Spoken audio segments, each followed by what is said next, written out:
இப்ப அவெல்லாம் பைபிளையே அவ மதத்துல திரும்பி டிரான்ஸ்லேட் அநேகம் வந்து வந்து வந்து கொஞ்சம் டைல்யூட்டி ஆயிட்டுது. அதுல ஒரிஜினல் ஹீப்ரூல என்ன இருக்குன்னு போய் பாரு அப்படின்னு தேடுறதுக்கு ஆரம்பிக்கிறா.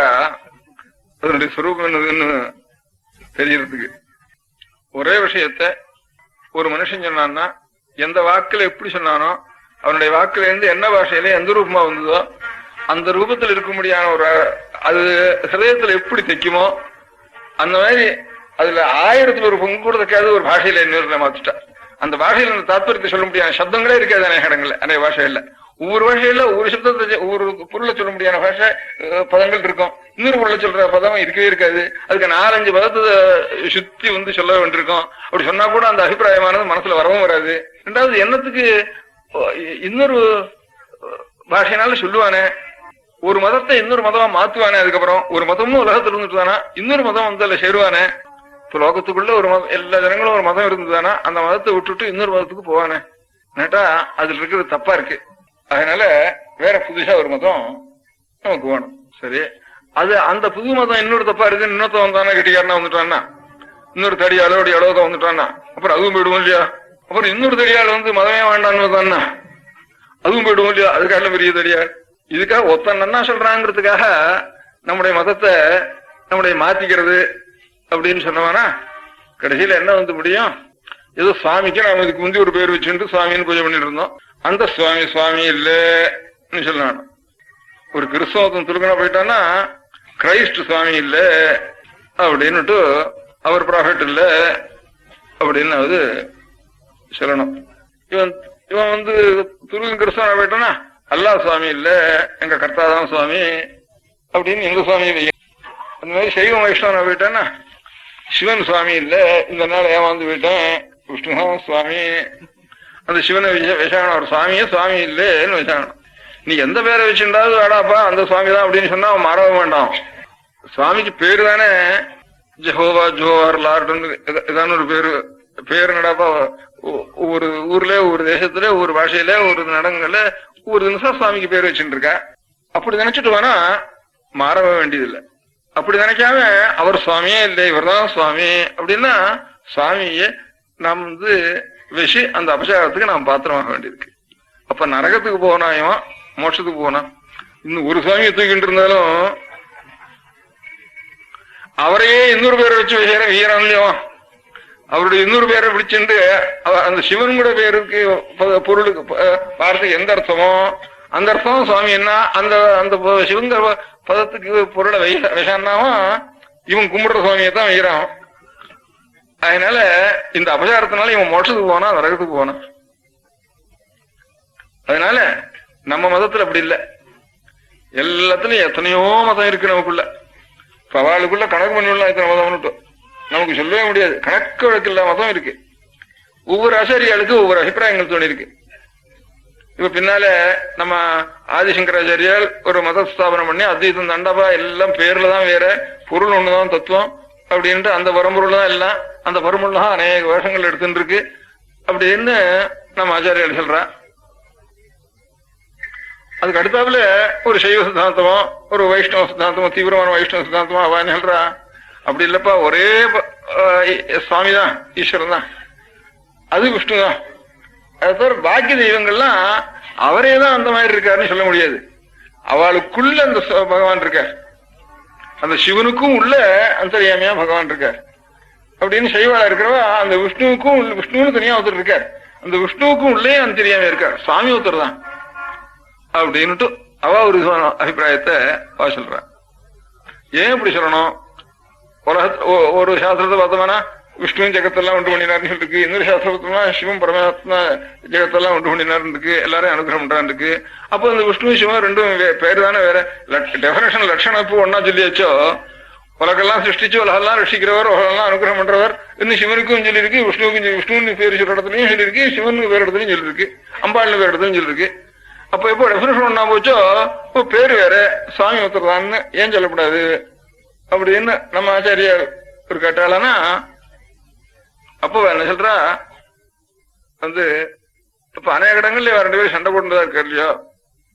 ராமாயணத்துல 2 பேரும் நிறுத்தி சண்டை போட்டு அதுல விஷ்ணுதான் வசத்தி அப்படின்னு எல்லாரும் தீர்மானம் பண்ணினாள் அதிகம் மேனிதே விஷ்ணு அப்படின்னு ஒரு இடத்துல சொல்லியிருக்கு. இன்னொரு இடத்துல விஷ்ணு வந்து தன்னுடைய 1000 சஹஸ்ரநாமார்ச்சனை பண்ணின 999 பூ ஆப்பிட்டுது. ஒரு நாள் ஒரு பூ ஆப்பிடல. அவர் புண்டரீகாட்சர் தாமர கண்ணன் தன்னுடைய கண்ணை பிடிங்கி சுவாமியுடைய பாதத்துல போட்டார்னு இன்னொரு புராணத்துல இப்படி சொல்லியிருக்கு. இப்படிதான் சொல்லிருக்கிறதுனால இவர் வேற அவர் வேறையா தான் இருக்கணும். ஒருத்தர் சண்டை பண்ணுவானா ஒன்னா ஒருத்தர் எடுத்தா சண்டை போடுவாளோ அதனால வேறையா தான் இருக்கணும். வேற ஏன்னா 2 சுவாமியா இருக்க முடியாது, ஒண்ணுதான சுவாமியா இருக்கணும். சுவாமி 2 எங்கேயாவது வேறையான பொருள் 2 பொருள் சுவாமியா இருக்க முடியுமா? அதனால சுவாமி விஷ்ணு தான் அல்லது சுவாமி சிவன் தான். அதனால சிவனும் விஷ்ணு ஒண்ணும் நீங்க சொல்றது தப்பு அப்படின்ட்டு அப்படியே அபிப்பிராயப்படுறார். அதுக்கு மேல நம்ம சொன்னோம்னா என்னப்பா விஷ்ணுங்கிற ஒருத்தர் தானே, அவர் அநேக அவதாரம் எடுத்திருக்காரு இல்லையோ. ராமனாயும் அவர் தான் எடுத்திருக்கார், பரசுராமனையும் அவர் தான் எடுத்திருக்காரு, பலராமனாயும் அவர் தான் எடுத்திருக்காரு, கிருஷ்ணனாயும் அவர் தான் எடுத்திருக்காரு. பலராமனு கிருஷ்ணன் எத்தனை வரை சண்டை போட்டு இருக்கா. பரசுராமன் ராமனு நேரைய லடா விட அடிச்சுட்டு சண்டை போட்டுக்கலையா ஒரே சுவாமி, அதனை வருஷம் போட்டுன்னு அடிச்சுக்கலையா? அந்த மாதிரி அப்படி இருக்க சண்டை போட்டுக்கிறதுனால மாத்திரம் வேற என்ன சொல்றாங்க ஏமாத்துருவாங்க சுவாமி நம்ம. அதனால நம்ம ஏமாத்துற அந்த மாதிரிதான் இந்த சிவனும் விஷ்ணுவும் அப்படின்னு அந்த பரமாத்மா வேண்டாப்பா அப்படின்னு நான் இப்படியும் வாதம் பண்ணணும். ஒன்னா வாதம் பண்ணிட்டே போனா இப்ப எவ்வளவு வாதம் வந்தாலும் அவ்வளவும் அந்த வேதம்ங்கிற ஒரு அடிப்படையில வச்சுட்டு அதுல இருந்து ஒரு அபிப்பிராய பேதங்கள் கொஞ்சம் ஒரு அபிப்பிராய பேதங்கள் இருந்தா அவ்வளவே அதுல அந்த மூலத்தை வச்சுட்டு அது மேலேயே சேர்த்து சேர்த்து சேர்த்து சேர்த்து கொண்டு வந்திருக்கோம் நம்ம. அதுக்காக வேற மதமா பண்ணாலும் இதெல்லாம் அப்படி அந்த விஷ்ணுபக்தி இருந்தாலும் அதுல கொஞ்சம் தீவிரம் வருதுதானா. இது சிவபக்தி இல்லாம கேவலம் விஷ்ணுபக்தி இருந்தா இன்னும் விசேஷமா நினைச்சுன்னா நினைக்கட்டும், அந்த விஷ்ணுபக்தியா இருக்கும் இல்லையோ அவளுக்கு அப்படின்னு ஒரு திருப்தியா நாம் அதை டாலரேட் பண்றோம். அதே மாதிரி சைவாலையும் டாலரேட் பண்றோம், வைஷ்ணவாலையும் டாலரேட் பண்றோம். அதனால இந்த மூலம் ஒண்ணு இருக்கு, அந்த மூலத்தை மாத்தி இன்னொரு மதமா போக வேண்டிய அவசியம் இல்லை.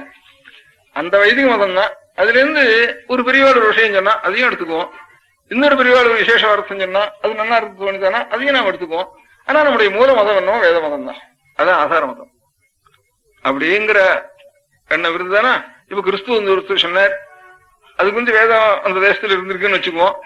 ஒரு அடுத்தாப்புல இன்னொருத்தர் வந்து கிறிஸ்துவத்தர் சொன்னார், இன்னொருத்தர் முகமது சொன்னார்னா அவரையும் ஒரு அநேக ரிஷிகள் மாதிரி அநேக ஆச்சாரியர்கள் மாதிரி அநேக ஞானிகள் மாதிரி சேர்த்து சேர்த்து சேர்த்து சேர்த்து வந்துட்டு இருந்தானா, அந்த வேதத்தை விடாம வந்துட்டு இருந்தானா லோகத்துல இந்த மதம் வேற பின்னம் மூலம் அழிஞ்சு போயிருக்காது. நமக்கு மூலம் அடியோடு அழிஞ்சு போறது, மூலம் அழியாம அது வந்து அந்த மூலத்துல முதல்ல பகவானுடைய ஸ்வரூபம் என்ன, பரமாத்மா ஸ்வரூபம் என்ன அப்படிங்கிறத நமக்கு தெரிவிக்கிறதுக்காக எந்த மூல வாக்கியம் இருக்கோ எதெல்லாத்துக்காலும் பழசு இருக்கோ அது நமக்கு மறந்து போயிட்டு தானே, அதனுடைய ஸ்வரூபம் மறைஞ்சு போயிட்டு தானா.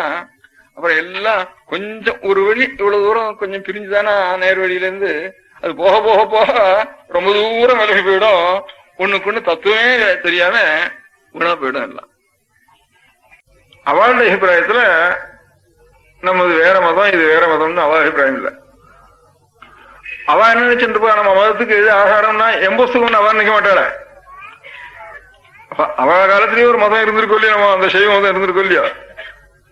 அவ ஆழ்வார் பண்றதுக்கு முந்தையே வைஷ்ணவ மதம் இருந்திருக்கோம் இல்லையா. அவ இவர் நாயன்மார் சொல்றதுக்கு முந்தையே சைவ மதம் இருந்திருக்கோம் இல்லையா.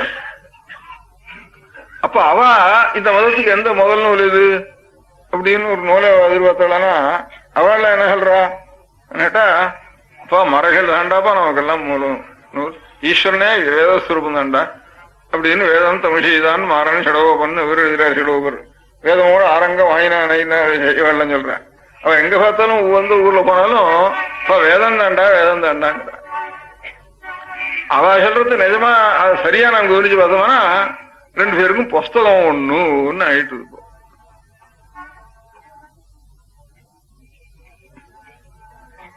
அதனால இப்ப இருக்கிறவா அந்த புஸ்தகத்தை காதலே கேட்க மாட்டா, இவ இதை கேட்க மாட்டா. அது அறான வைஷ்ணவால வந்து தேவார மாட்டுவாளன்னா சுவாமினோட போய் வீரசேன எங்கேயாலும் திருவாரூர் வேண்டு போனோன்னு அவ அப்படி இல்லை. அவ அந்த நாள்ல படினவா நமக்கு 2 பேருக்கும் புஸ்தகம் ஒண்ணுதான்டான்னு சொன்னானதா. அதனால இந்த நமக்கு இருக்க முடியாத மதங்கள்லாம் வேதத்தில இருந்து வந்தது. இது இத்தனைக்கும் ஒரு புஸ்தகம் இருந்தது அப்படிங்கிற ஒரு நமக்கு எண்ணம் இல்லைன்னு எத்தனைக்கு எத்தனை விட்டு போறதோ அத்தனைக்கு எத்தனை நம்ம மதத்துக்கு பல குறைவு. இந்த வேதம் ஒண்ணு இருக்கிறதுனாலதான் நாம் இன்னும் நாம் ஏதோ ஒண்ணு இருக்கிறதுனால இவ கொஞ்சம் இப்ப இருக்கிற அந்த சைவ சித்தாந்தத்துல வீரமா இருக்கிறாலும் வைஷ்ணவ சித்தாந்தத்துல வீரமா இருக்கிறாலும் நமக்கு அதுல வேதங்கள்லாம் வேதத்தை காட்டிலும் திருவாமிதான் வசதி அப்படின்னு வேதம் பசு இதெல்லாம் தேவாரம் தான் பால் அப்படின்னு சொல்லிட்டு இருந்தாலும் கூட அவளுடைய மூலபுருஷால் அத்தனை ஒவ்வொரு இடத்துலயும் சுவாமி ஸ்தோத்திரம் கட்டத்துக்காலும் வேதத்தான் ஸ்தோத்திரம் பண்ணிருக்கா. ஒவ்வொரு இடத்துலயும் வேதங்களும் வெறுனா மாத்திரம் இல்ல சாஸ்திரங்களையும் சேர்த்து ஆரங்கம் அதையும் பிடிச்சுன்னு போயிருக்கா.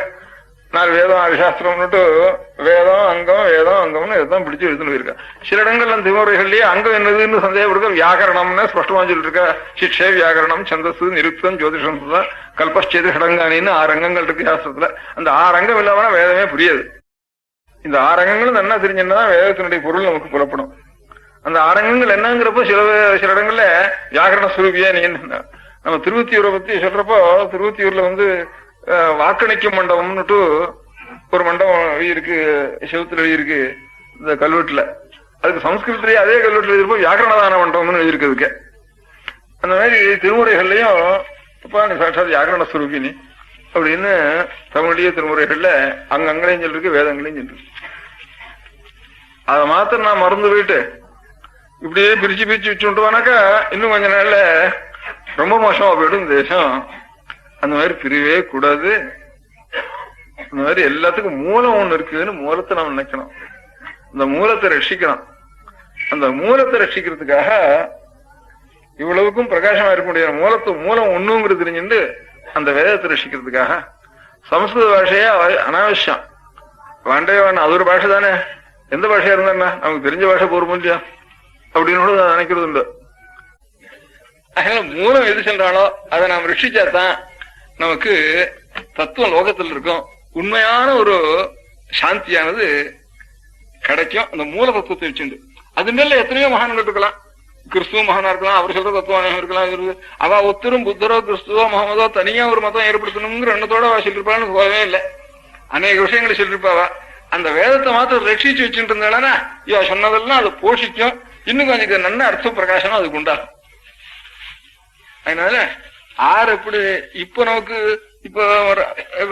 விவேகானந்தா புறப்பட்டு வேதம் மேக்ஸ் முல்லர் வேதாந்தத்துக்கு விவேகானந்தாவும் வேதத்துக்கு மேக்ஸ் முல்லரும் உண்டானதுக்கு அப்புறம் அநேக பேருக்கு தேடி தேடி தேடி படிச்சவாளுக்கும் கொஞ்சம் ஆலோசிக்கிறவாளுக்கும் பாலிடிக்ஸுக்காக சண்டை லோகத்துல ஆயிரம் இருக்கட்டும், கொஞ்சம் ஆலோசிக்கிறவாள் ஒவ்வொரு தேசத்துலயும் இப்ப ஜெர்மனியோ அமெரிக்காவோ ரஷ்யாவோ இங்கிலாண்டோ எல்லாத்துலயும் இந்த லௌகிகத்துல விட்டுட்டு தனியா தத்துவ விசாரம் பண்றதுன்னு நினைக்கிறவாளுக்கு அப்பா இதுக்கெல்லாம் மூலம் இதுதான்னுட்டு ஒவ்வொரு கணக்கெல்லாம் புஸ்தகம் எழுதிட்டே இருக்கா. இப்போ 200 வருஷமா எழுதிட்டு இருக்கா. ஆரம்பம் கொண்டு இதாண்டாப்பா எல்லாத்துக்கும் மூலம்னு எழுதிட்டு இருக்கா. புஸ்தகம்லாம் ஒரு கணக்குக்கு உட்பட்டது, அதை காட்டிலும் அனாதியா இருக்கிறது. அதனால அது அப்படியே நாம் ரட்சிச்சாதான் லோகத்துக்கு இன்னும் கலகம் இல்லாம உண்மையான சாந்திக்கு அது ஒரு முக்கியமான காரணமாகும். அதுக்காக இந்த பாஷையை கட்டி அழ வேண்டியிருக்கு சம்ஸ்கிருதத்தை. எனக்கு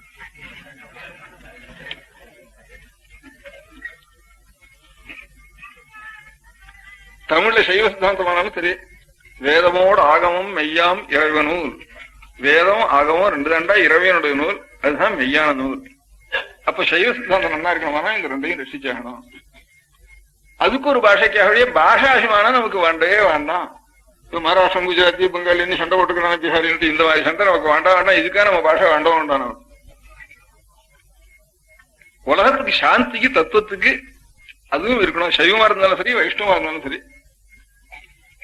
நம்ம தேசத்துல எத்தனை மதம் இருக்கோ அத்தனை மதத்துக்கும் மூல நூல் வேதமோடு ஆகமம் ஐயா நிறைவு நூல். அப்படி ஒரு வேதம் தான் நம்ம இத்தனை மதத்துக்கும் மூலம்னு நமக்கு ஆசாரம் மூலம் இல்லாம வச்சுட்டோமா, தனித்தனி மதம்னு வச்சுட்டோமா தொலைஞ்சே போயிருக்கும். தேசமே நம்ம மதமே அடிக்கடி எல்லா மதமும் போயிருக்கும். அது மத்தியில வெள்ளக்காரா கிறிஸ்தவத்துல அடியோடு போயிருக்கும். இந்த வேதம் நமக்கு மூல நூல்ங்கிற ஒரு எண்ணம் இருக்கு. ஹிந்துங்கிற பேருன்னு சொன்னேன்னா லௌகிகமாக இல்ல, ஆனா தத்துவத்திலையும் நமக்கு ஆலோசிச்சுமானா நமக்கு ஒரு மதமா 2 மதமா தத்துவ விசாரம் பண்ணிடுமானா அப்பா ஒரு மதம் தான், நூறு ஒண்ணுதான். சுவாமி வேறையாச்ச இல்ல எந்த இடத்துலயும் பரமாத்மா பரபிரம்மம் தான் சொல்லிருக்கு உபனிஷத்துக்கள் எல்லாம். அந்த பரபிரம்மம் தான் ஒரு இடத்துல சிவன் சொல்லிருக்கு, ஒரு இடத்துல புராணத்துல விஷ்ணுன்னு சொல்லிருக்கு. அதனால சுவாமியும் ஒருத்தர் தான், புஸ்தகம் ஒருத்தர் தான், ஒண்ணுதான் நமக்கு. அவளுக்கு தான் சுவாமியும் புஸ்தகம் ஒண்ணு, அதனால ஒரு மதம் நினைச்சுட்டு இல்லையா? அது இல்ல. நமக்கும் வேதம் சற்றா இந்த அத்வைதமான பரபிரம்மம் இது ரெண்டும் நமக்கு சித்திச்சாதான் நம்ம மதம் ஒன்னா இருக்கும். அத்வைதமான பரபிரம்மம் இல்லாம பிரிச்சு விட்டுட்டோம்னா இது வேற சுவாமி அது வேற சுவாமின்னுட்டு அதுலயே பாதி வரம் போயிடும் நமக்கு. வேதத்தையும் மறந்து போய் அடுத்த திருவாமொழியோ தேவாரமோ அதுதான் நமக்கு மூலம் வச்சுட்டோம்னா அதோட போச்சு. நம்ம மதம் ஒரு மதமாக முடியாது. ஒரு மதமாயி இப்போ கொஞ்சம் அது வைஷ்ணவமோ சைவமோ ஜீவிக்கணுமே, அது கூட ஜீவிக்க அது வேணா போயிடும். அதனால எல்லாத்துக்காட்டிலும் வேதத்தை அது வேறுதான். அது வேதம்ங்கிறது வேதம் எல்லாருக்கும் டெமான்ஸ்ட்ரேட் பண்ணணும்னு அவசியம் இல்லை. வேறு வந்து டெமான்ஸ்ட்ரேட் ஆகிட்டு தானே மரம் அழிஞ்சு போயிடும். பூ காய் பழம் அதெல்லாம் டெமான்ஸ்ட்ரேட் பண்ணிட்டு இருக்கலாம். அது பக்தி யுக்தி சைவம் சித்தாந்தம், அது எல்லாம் விஷ்ணு சித்தாந்தம், ஆலயம் உற்சவங்கள், அது எங்க உபன்யாசங்கள் பிரசங்கங்கள் அதெல்லாம் டெமான்ஸ்ட்ரேட் ஆகலாம். வேறு மாத்திரம் உள்ளேதான் மண்ணுக்குள்ள மூடி கிடக்கணும். அப்பதான் இவ்வளவுக்கும் அது எத்தனைக்கு எத்தனை மூடி கிடக்கோ அத்தனைக்கு எத்தனை இவ்வளவு நல்லா வளரும். நம்ம இத்தனை நாள் மூடி மறைன்னு வேறு வேதத்துக்கு தமிழ்ல மறைன்னு வேறு வச்சா, சம்ஸ்கிருதத்துல கூட அந்த மாதிரி மறைன்னு வேறு இருக்கும் இல்ல சந்தேகம். சில அம்சங்களுக்கு தான் ரகசியம்னு வேறு வச்சிருக்கா. சரஹஸ்யானி வேதத்தினுடைய சில பாகங்களுக்கு உபனிஷத்து அம்சங்களுக்கு மாத்திரம் ரகசியம்னு வேறு வச்சா. அப்ப எல்லாம் பரமாத்மா சுரூபம் தான்டா, எல்லாம் நீ நான் அது இது உலகம் எல்லாம் பரமாத்மா சுரூபம் சட்டுன்னு சொல்லிட்டு வேணாக்கா அப்ப நான் நல்லது வேணானா கெட்டது வேணானா அப்படின்னு சட்டுன்னு புத்திக்கு வருங்கிறதுக்காக பக்குவம் இல்லாத ஹிருதயத்தை கொண்டவளுக்கு அது ரகசியம்னு தனியா சரஹஸ்யானின்னு ரகசியம்னு சில பாகங்களுக்கு வேறு விதத்துல தமிழ்ல பேர் வைக்கிறப்போ வேதம் முழுக்கவே அந்த ரகசியங்கிற பேரை வச்சு மறைன்னு மறைப்பொருள்னு அதுக்கு பேர் வச்சுப்பேன். அதனால வேதத்தை யூனிவர்சிட்டியில வைக்கப்படாது, வேதத்தை தெருவில் கொண்டு போகக்கூடாது, இதெல்லாம் மண்ணுக்குள்ள அமைங்கி இருக்கணும், அது கும்பியாத்தான் அடிக்கணும், அது எங்கேயும் இருக்கிறதே தெரியப்படாது. ஆனா அது இல்லாதவனா போயிடலாம்.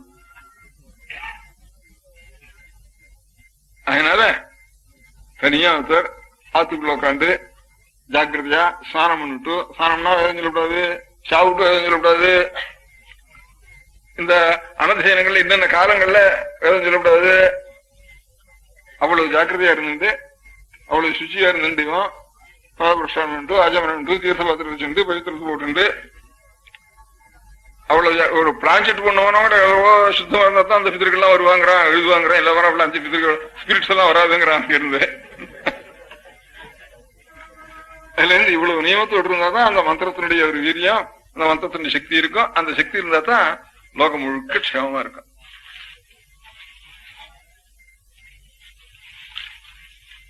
அது அவ்வளவு ஜாக்கிரதையா வைக்கிறதுக்கு நம்ம சாஸ்திரங்கள்ல ஒவ்வொரு காரியத்தையும் ஒவ்வொரு ஜாதிக்கு தனித்தனியாக பிரிச்சு கொடுத்திருக்கா.